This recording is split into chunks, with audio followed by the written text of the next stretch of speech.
Good morning everyone. Myself Mrs. Shivisha from Study Hall Educational Foundation.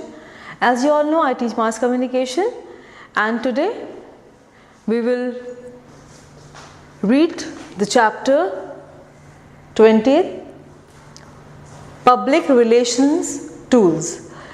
ये हमने पहले भी कुछ इसके पॉइंट्स मॉड्यूल के डिस्कस करे हुए हैं पब्लिक रिलेशंस. आज मैं आपको जो टॉपिक लेने वाली हूँ आपके साथ वो है प्रिंटेड एंड ग्राफिक कम्युनिकेशन. ये हम आज टॉपिक कवर करने वाले हैं. किस तरीके से पब्लिक रिलेशंस में ग्राफिक्स एंड प्रिंटेड कम्युनिकेशन का इफ़ेक्ट और क्या क्या चीज़ें हैं जिनको हम यूज़ करते हैं. ठीक है, सबसे बेसिक जो चीज़ें हैं जिनके बगैर इट इज़ नॉट पॉसिबल. तो जो पहली सबसे इम्पॉर्टेंट चीज़ है प्रिंटेड एंड ग्राफिक कम्युनिकेशन में वो है फ्लायर्स एंड हैंडबिल. फ्लायर्स भले आपने नाम ना सुना हो पर हैंडबिल का नाम तो आपने सुना ही होगा. तो ये this is one and the same thing, एक ही चीज़ है ये. फ्लायर बोलिए या हैंडबिल. आपने देखा होगा न्यूज़पेपर में आप उठाते तो कुछ एक लीफ गिरती है, एक पेपर का पीस गिरता है, पेपर गिरता है तो उसमें किसी इंस्टीट्यूट के बारे में, किसी क्लासेस के बारे में, किसी रेस्टोरेंट के बारे में या फिर किसी ऐसी इन्फॉर्मेशन, एक पर्टिकुलर इन्फॉर्मेशन आपको दिखती है. जैसे मैं आपको एग्जांपल देती हूँ, कभी गवर्नमेंट तो हाथ में बंटवा दी है. ये it can B through newspapers also. Newspaper में भी आपको मिलता है ना. सबसे ईजी होता है न्यूज़पेपर वाले को जाके पकड़ा दिया, उसने हज़ारों घरों में बांट दिया, पर लोग घर घर जाके भी देते हैं. तो जो हैंडबिल और फ्लायर्स हैं ये सिंगल शीट आप देख सकते हैं. एक सिंगल शीट में पूरी एक ही इन्फॉर्मेशन होती है, मल्टी इन्फॉर्मेशन नहीं होती है एक ही चीज़ के बारे में. It can be a new food joint, vegetable shop, और it can be new classes, dance classes, coaching classes, जो बहुत ज़्यादा दिखता रहता है आपको. न्यू वेजी शॉप अगर खुली है कहीं पे, ठीक है, तो इनके आप देखते हैं इस तरीके से इंफॉर्मेशन आपको मिलती है. कोई भी चीज़ अगर नहीं खुली है आपके आसपास. और सबसे इजी होता है, पहले तो लोग घर घर बांटते थे पर आजकल न्यूज़पेपर में डलवा दिया और घर घर पहुंच जाएगा. ठीक है, ये सबसे इजी मेथड है, सबसे ज़्यादा यूज्ड मेथड है और सबसे बेसिक मेथड है. मेन चीज़ है बेसिक मेथड, मतलब कुछ पॉइंट्स आप देख सकते हैं कि एक ही चीज़ के बारे में इंफॉर्मेशन होगी, मल्टी इंफॉर्मेशन नहीं होगी उसमें. ठीक है, बेसिक इंफॉर्मेशन दी होगी, टू द पॉइंट होगी और सिंगल शीट में होगी. जैसे आपको मैंने दिखाया, एक सिंगल शीट में ये होगा इस तरीके से. अब आप आई थिंक क्लियर कर सकते हैं इस चीज़ को कि कोई भी इंफॉर्मेशन है वो सिंगल शीट में है, जितनी भी दे सकते हैं. ओके, सबसे बड़ी बात है एड्रेस स्पेसिफिक होता है, इवेंट भी ये. हाँ, ये बहुत इंपॉर्टेंट बात अभी सामने आई मेरे इस बात से. इवेंट, कोई मान लीजिए इवेंट हो रहा है, कोई प्रोग्राम हो रहा है, कोई ऐसा गैदरिंग हो रही है, उसकी इंफॉर्मेशन भी आप हैंडबिल या फ्लायर से दे सकते हैं. कहाँ पे हो रहा है, कैसे हो रहा है, बेसिक इंफॉर्मेशन लोगों को इकट्ठा करने के लिए. कोई भंडारा कहीं पे हो रहा है या फिर कहीं पे कोई मीटिंग हो रही है, ऐसी एजुकेशनल मीट हो रही है, कुछ भी हो रहा है. ठीक है, सो ये अवेयरनेस का भी एक टूल है. बहुत इजी एंड इजीली अफोर्डेबल, किसी भी कंपनी के लिए बहुत इजी होता है. कुछ प्रिंटिंग प्रेस में जाइए आप, आराम से कुछ हज़ार रुपए के लाखों प्रिंट आउट निकल जाते हैं आराम से. ठीक है, so this is very economical also. फिर नेक्स्ट आता है जो बहुत इंपॉर्टेंट है. हाँ, आप इसमें एक एक्टिविटी कर सकते हैं मास कॉम के स्टूडेंट की तरह कि आप एक हफ्ते तक न्यूज़पेपर पे ज़रा वॉच करिए. न्यूज़पेपर जब आपके घर में आ रहा है, किसी भी हिंदी का, इंग्लिश का, किसी भी लैंग्वेज का, उसमें देखिए आपको फ्लायर ज़रूर मिलेगा या हैंडबिल आप जिसे कहते हैं वो आपको ज़रूर मिलेगा. उसको कलेक्ट करिए, कलेक्ट करके अपने पास रखिए और देखिए कि क्या क्या वैरायटी आई आपके पास. क्लासेस की वैरायटी आएगी, ट्यूशन क्लासेस की बहुत आती है, डांस क्लासेस की बहुत आती है ना. और एक्टिविटी क्लासेस की आएगी। जब आपके समर या विंटर वेकेशन शुरू हो रहे हैं उसके टाइम बहुत सारे कैंप्स चलते हैं। तो यह आप देखिए एक किसी इंस्टीट्यूट के बारे में आपको इन्फॉर्मेशन जस्ट कलेक्टेड एंड उस पर आप खुद रिसर्च करिए कि सबसे ज़्यादा किस बारे में इंफॉर्मेशन आपको मिल रही है हैंडबिल्स एंड फ्लायर्स से। ठीक है, कुछ फीचर्स आपको समझ में आएंगे कि बहुत क्लोज एरिया में होता है। जैसे मान लीजिए मैं महानगर में रह रही हूँ तो महानगर के आसपास की जो एक्टिविटीज़ है उनके फ्लायर्स ही मेरे पास आएंगे, आलमबाग के नहीं आएंगे या फिर जेल रोड के नहीं आएंगे, है ना, आप समझ रहे हैं, या फिर दूसरी सिटी के नहीं आएंगे। ये लोकल होता है। हैंडबिल एंड जो फ्लायर होते हैं लोकल एरिया को कवर करते हैं।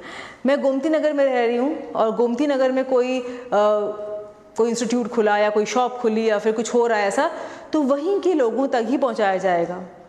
मैक्सिमम जो कवर करा जाता है, पहले हम यहाँ के घरों को कवर करेंगे सारे, फिर हम आगे सोचेंगे। ठीक है, क्योंकि रीच होती है हर चीज़ की। समझ में आ रहा है? तो ये फ्लायर्स एंड हैंडबिल के कुछ फीचर्स हैं।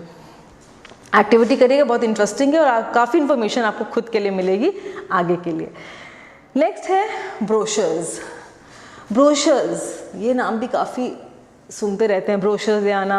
कोई कॉलेज जा रहे हो, ज़रा आप लोग के उसमें कॉलेज के ब्रोशर्स हम कलेक्ट करते हैं ना, जब हम किसी कोर्स को ज्वाइन करना है, किसी क्लास को ज्वाइन करना है, कुछ करना है, तो हम पहले या फिर नया 12th करा है उसके बाद आपको ग्रेजुएशन के लिए जाना है, तो हम कॉलेजेस हंट करते समय ब्रोशर्स हंट करते हैं। आजकल तो सब ऑनलाइन हो गया है, पर ऑफलाइन की भी बहुत वैल्यू है। जब भाई पहले ऐसा होता था, स्कूल में एडमिशन लेना है, पहले ब्रोशर्स कलेक्ट करके लाओ। ब्रोशर क्या है आप देख सकते हैं, ये सिंपलेस्ट ब्रोशर है, देख सकते हैं आप। इसमें डिटेल इंफॉर्मेशन है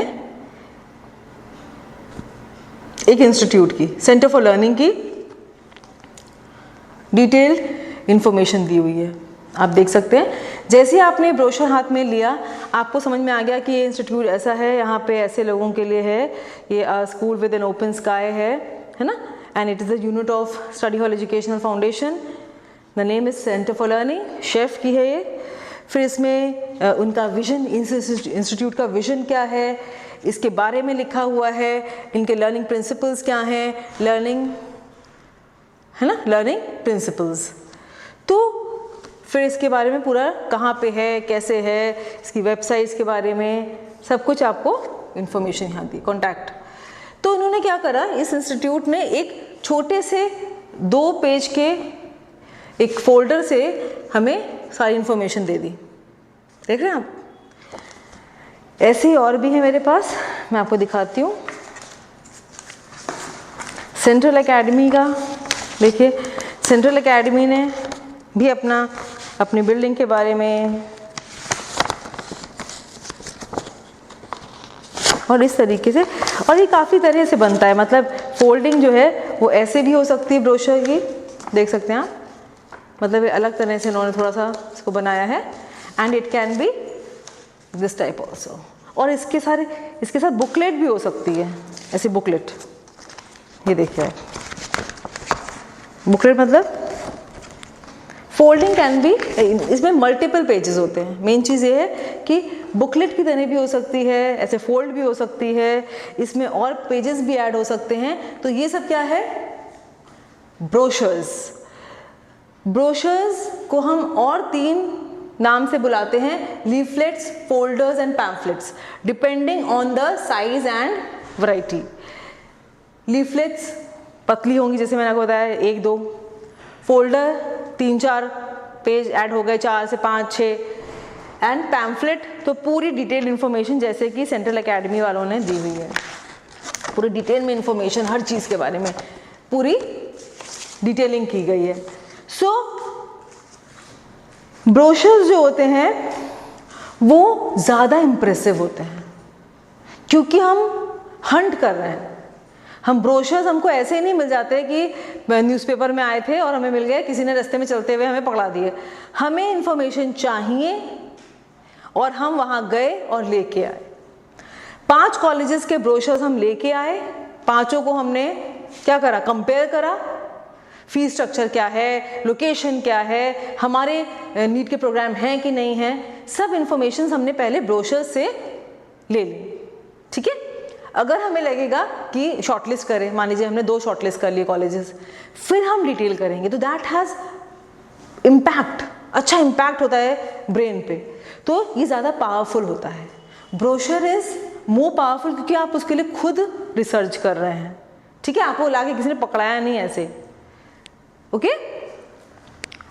मेन आपको इन्फॉर्मेशन है, और जो इन्फॉर्मेशन है वो बहुत डिटेल में है, सारी बेसिक इन्फॉर्मेशंस हैं, और बाकी अगर आपको और हंट करना है तो आपने देखा होगा इसमें कॉन्टैक्ट्स एंड ऑल लिखा होता है, कॉलर्स, कॉन्टैक्ट, वेबसाइट, सब कुछ, तो आप उसकी डिटेलिंग करने के लिए आप पर्सनली कॉल भी कर सकते हैं, ओके। सो आई थिंक सबसे अच्छा जो इसका एग्जाम्पल है वो है कॉलेज के लिए जब हम हंट करते हैं तो ब्रोशर का एग्जाम्पल, या स्कूल्स के लिए हंट करते हैं तो सबसे अच्छा जो एग्जाम्पल हम जो हमारे लिए रहता है, स्कूल्स जो उससे प्रमोशंस करते हैं, वो है ब्रोशर्स, ओके। और इसमें आपको हर तरह की इंफॉर्मेशन मिलेगी। इसका डेफिनेशन मैं आपको पढ़ के एक बार बताना चाहूँगी। Folded sheets of information which can be read like a book and provides information which is relevant over a longer period of time। मतलब काफ़ी देर तक वो आपके लिए रेलिवेंट भी रहेगी और कुछ भी फालतू की चीज़ उसमें नहीं होगी, ठीक है। सो इसका काफ़ी इम्पैक्ट पड़ता है, बहुत powerful and clear impact. This is brochure. Brochure को मैंने आपको बता भी दिया, पहले ही बताया कि 3 नाम से हम और बुलाते हैं, तो कंफ्यूज मत होइएगा। अगर ब्रोशर के बारे में पूछा गया है तो it can B leaflet also, it can B folder, it can B pamphlet, depending on the size and quality of the material, okay. Third one is newsletter. Newsletter सुना होगा आपने, न्यूज़लेटर पब्लिश होते हैं। न्यूज़लेटर कंपनी, स्कूल्स में बहुत होते हैं, colleges में न्यूज़लेटर बहुत पब्लिश होते हैं। न्यूज़लेटर मतलब क्या है? कोई बताएगा मुझे न्यूज़लेटर क्या है? न्यूज़लेटर इंफॉर्मेशन देता है। किस तरह की न्यूज़लेटर इंफॉर्मेशन देता है? एक इंटरवल पे, regular interval, it can B 15 days, it can B 1 month, it can B 2 month, it can B 3 month. एक रेगुलर इंटरवल पे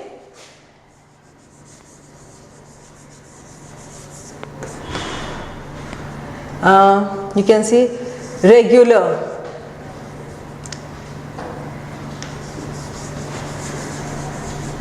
एक रेगुलर इंटरवल पे एक डिटेल किसी भी चीज़ की इंफॉर्मेशन।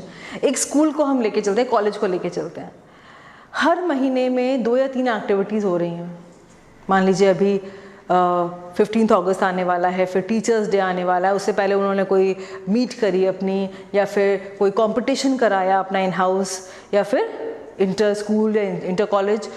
तो जो भी ऐसी चीज़ें बार बार हो रही हैं कॉलेज या स्कूल में, जिसको लोगों को बताना या पब्लिश करना उस उनको लगता है कि ज़रूरी है। अपनी इन्फॉर्मेशन आपने करा क्या, मैंने क्लास में कुछ काम कराया है, मैंने हमारे स्कूल में कुछ एक्टिविटीज़ हो रही हैं, पर पेरेंट्स को कैसे पता चलेगा कि वो हो रहा है, या फिर हमारे पास रिकॉर्ड्स प्रॉपर कैसे रहेंगे, ठीक है। इसके लिए न्यूज़ लेटर्स बनाए जाते हैं।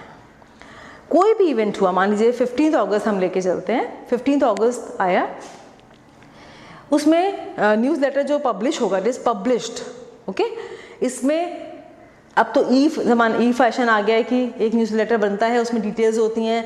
एक इवेंट हमने 15 अगस्त इंडिपेंडेंस डे हमने स्कूल में ऐसे सेलिब्रेट करा, ये एक्टिविटीज़ हुई, बेसिक, बहुत डिटेल में नहीं होता है, टू द पॉइंट होता है, और कुछ पिक्चर्स के साथ उसको हमने ऐसे सेलिब्रेट करा, ये प्रोग्राम्स हुए, इसने फ्लैग होस्टिंग करी, ऐसे ऐसे करके पूरा लिखा जाता है।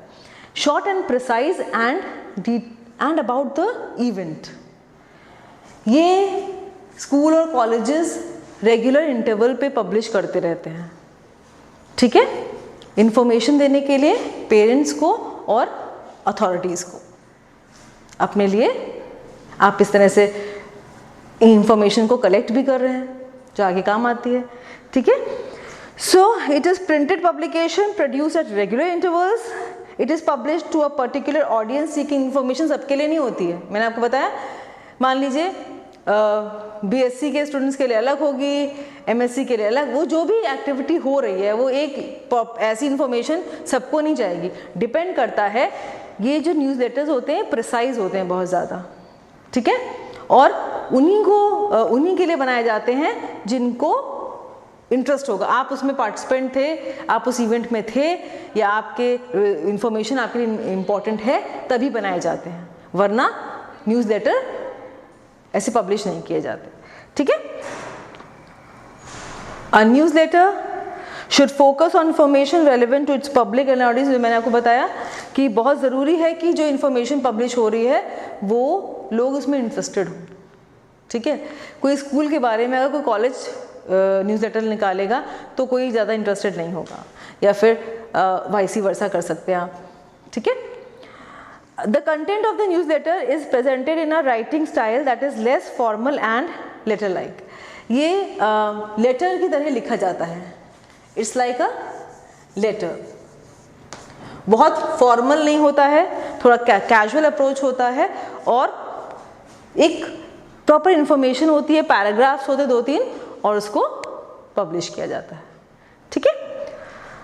सो आई थिंक अब क्लियर हो गया होगा आपको कि कोई भी एक्टिविटी हो रही है, कोई भी इवेंट हो रहा है, या कोई भी ऐसी चीज़ें जो कि बतानी है पेरेंट्स को एंड स्टूडेंट्स को, तो हम एक न्यूज़लेटर बना के पब्लिश, आजकल तो ई फैशन मैंने आपको बताया, व्हाट्सएप पे, मेल्स पे आ जाता है। पहले एक न्यूज़लेटर बन करके और ऑफिस बोर्ड पे, जो आपके बोर्ड्स होते हैं, सॉफ्ट बोर्ड्स होते हैं कॉलेजेस में, स्कूल्स में, वहाँ पे लगा दिया जाता था, सब आके पढ़ सकते हैं। कॉमन एक ऐसे एरिया में जहाँ पे जिनका सबका अप्रोच हो सकता है, ठीक है। फिर आता है last, that is press release. Press release का नाम बहुत सुना होगा आपने, और ये ज़्यादातर बॉलीवुड में सुना होगा, प्रेस रिलीज मूवी आने से पहले, या फिर गवर्नमेंट की प्रेस रिलीज सुना होगा आपने, गवर्नमेंट ने एक प्रेस रिलीज़ को ऑर्गेनाइज करा है, या फिर आपकी पुलिस डिपार्टमेंट हो गया, सीबीआई डिपार्टमेंट हो गया, ऐसे कोई डिपार्टमेंट्स होते हैं, ये क्या करते हैं, प्रेस रिलीज़ करते हैं। प्रेस रिलीज़ मतलब नाम ही थोड़ा सा पर्टिकुलर लगा, प्रेस रिलीज़। कुछ भी नहीं छाप सकते आप किसी के बारे में। मान लीजिए कोई बहुत बड़ा, आप कह सकते हैं कोई इवेंट ले लीजिए आप, कोविड को लेके, कोविड अभी इस समय लेटेस्ट जो टॉपिक है। सो इस पैंडेमिक में क्या हेल्थ डिपार्टमेंट, मान लीजिए डॉक्टर्स, हेल्थ डिपार्टमेंट कोई ऐसी बात बताना चाहता है या लोगों के बारे में उनको गाइड करना चाहता है, तो एक प्रेस रिलीज़ करेगा। उसमें खुद वो इन्फॉर्मेशन जो चाहते हैं, वो जितने भी प्रेस वाले आएंगे उनको एक एक हार्ड कॉपी दी जाएगी, सॉफ्ट कॉपी दी जाएगी, वो ही चीज़ छपनी चाहिए, वही इन्फॉर्मेशन जानी चाहिए। आप खुद तोड़ मरोड़ करके, निकाल के, छांट के कुछ नहीं कर सकते, और अगर ऐसा करा तो इस पर लीगल एक्शंस होते हैं, that is called press release. Press release जब हम एक, मान लीजिए बॉलीवुड में बहुत सुना होगा, पर पुलिस डिपार्टमेंट भी बहुत करता है। कोई क्रिमिनल, बड़ा क्रिमिनल पकड़ा जाता है, कोई ऐसा सॉल्व होता है केस, या कुछ चीज़ें होती हैं, घोटाले होते रहते हैं, इसमें काफ़ी प्रेस रिलीज़ होती हैं, ठीक है। सरकार करती रहती है, ब्रॉडकास्टिंग टीम होती है, वो करती रहती है अपने इंफॉर्मेशन देने के लिए, और कोई इम्पॉर्टेंट, और that is to the point. जो दिया जा रहा है वही करना है, वही छापना है। आप अपने हिसाब से कुछ उसको मोल्ड नहीं कर सकते, आप कुछ उससे कट ऑफ नहीं कर सकते, that is called press release, ठीक है। सो प्रेस रिलीज आजकल तो मेल्स पे आ जाती हैं, फैक्स पे आ जाती हैं, है ना, और आ तो जाती हैं, पर मैंने आपको बताया कि पूरी इसमें जितने भी न्यूज़पेपर वाले हैं सबको बुलाया जाता है और इन्फॉर्मेशन दी जाती है। ये इम्पॉर्टेंट चीज़ है, थोड़ी सी अपने हिसाब से न्यूज़ को थोड़ा अट्रैक्टिव बनाया जाता है, क्योंकि हमेशा अट्रैक्टिव चीज़ ही क्या करती है, हमारा ध्यान खींचती है ना। तो प्रेस रिलीज जो होती है वो काफ़ी इंटरेस्टिंग होती है, बहुत डिटेल में नहीं होती है, टू द पॉइंट होती है, सारी इन्फॉर्मेशन उसमें दी होती है। एक स्टोरी होती है, it can be in the form of a story with an attractive heading so that the media quickly grasps and circulates the message through newspapers, radio, television, internet, सारे फॉर्म्स पे चीज़ जाती है। मैंने आपको बताया, आप ई पेपर निकाल लीजिए, आप न्यूज़ चैनल्स पे देखिए, ये प्रेस रिलीज में फला फला ब्रॉडकास्टिंग मिनिस्टर ने ये बताया, ठीक है, उस पर कोई छेड़छाड़ नहीं हो सकती, जो बताया गया वही आपको दिखाना है। सो न्यूज़पेपर्स में, रेडियो में, टेलीविज़न में, इंटरनेट पे हर तरीके से प्रेस रिलीज़ आउट हो सकती है, ठीक है। आई थिंक अब प्रेस रिलीज़ एक कॉलेज वाले भी कर सकते हैं। आप, मैंने आपको बताया कि कॉलेज या कोई इंस्टीट्यूट है बहुत बड़ा, उन्होंने अपना कल्चरल फेस्ट करा या फिर उन्होंने अपना एनुअल कॉन्सर्ट करा, कुछ करा, उस पर वो बुलाएंगे लोगों को, मीडिया को, और वहाँ पे वो अपनी प्रेस रिलीज़ उन लोग को देते हैं, ठीक है। आपको वही इन्फॉर्मेशन छापनी होती है, अपने हिसाब से अगर आप चेंज करेंगे तो इस पर लीगल एक्शन हो सकता है, ठीक है ना। That is called press release. I think this is very much clear. और आप इसमें एक एक्टिविटी भी कर सकते हैं। आप अगर कॉलेज में पढ़ रहे हैं तो आपके कोई फंक्शन, कल्चरल फंक्शन हुआ है, कोई भी फंक्शन हुआ है, उसके आप प्रेस रिलीज़, मतलब प्रेस रिलीज इज डिटेल, बहुत ज़्यादा डिटेल नहीं होती है, पर वेरी इंटरेस्टिंग फॉर्म में आप कोई भी चीज़ अपने कल्चर, क्या क्या हुआ था, कौन कौन आया, चीफ गेस्ट कौन था, फिर क्या क्या प्रोग्राम्स हुए, पूरा एक इन्फॉर्मेशन आप, जो आपको लगता है इंपॉर्टेंट है, वो आप दे सकते हैं। तो ये आप इसकी एक्टिविटी आप खुद भी कर सकते हैं कॉलेज लेवल पे, and it is very interesting also, कि देखिए लोगों को मज़ा आ रहा है, अपने फ्रेंड्स को पढ़ाइए, देखिए क्या वो इंटरेस्टिंग है, क्योंकि मैंने आपको बताया ये चीज़ें इंटरेस्टिंग होना बहुत ज़रूरी है। यहाँ फ्लायर्स एंड हैंडल्स इंटरेस्टिंग बिल्कुल नहीं होते, बिकॉज बेसिक इन्फॉर्मेशन होती है। ब्रोशर्स भी इंटरेस्टिंग नहीं होते हैं, मैंने आपको बताया, बिकॉज इसमें भी खाली इन्फॉर्मेशन ही आपको मिलती है।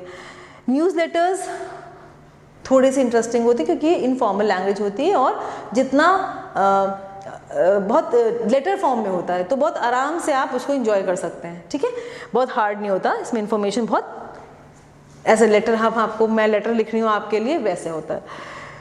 फिर प्रेस रिलीज में मैंने आपको बताया कि इंटरेस्टिंग होनी चाहिए, कि लोगों को मज़ा आए, हेडिंग भी होनी चाहिए उसकी एक अच्छी सी, जिसको पढ़ के लोगों को लगे हाँ नीचे इन्फॉर्मेशन। हम हमेशा हेडिंग पढ़ते हैं पहले न्यूज़पेपर्स में या उसमें, हम पहले हेडिंग देखते हैं, हाँ हेडिंग है, अच्छा हेडिंग अच्छी है, चलो नीचे ही पढ़ सकते हैं। भले हो सकता है हेडिंग अच्छी हो पर अंदर का मटीरियल जो है वो अच्छा ना हो, बट ट्राई तो हम करते हैं। दैट इज़ वेरी इंपॉर्टेंट कि हेडिंग भी होनी चाहिए, ठीक है। सो आई थिंक ये क्लियर हो गया होगा टॉपिक अच्छे से, कि प्रिंटेड एंड ग्राफिक कम्युनिकेशन में 4 चीज़ें हैं, flyers, handles, brochures, news letters and press release. ये इंपॉर्टेंट पार्ट है आपका इस टॉपिक का, और एज मास कॉम स्टूडेंट आपको पता भी होना चाहिए कि इनमें डिफरेंसेस क्या हैं। आई थिंक ये जो आज मैंने आपका सेशन लिया, इसके बाद आप क्लियरली बता सकते हैं कि क्या डिफरेंस है। You can differentiate between all 4, and it is very important for mass comm students. Thank you so much.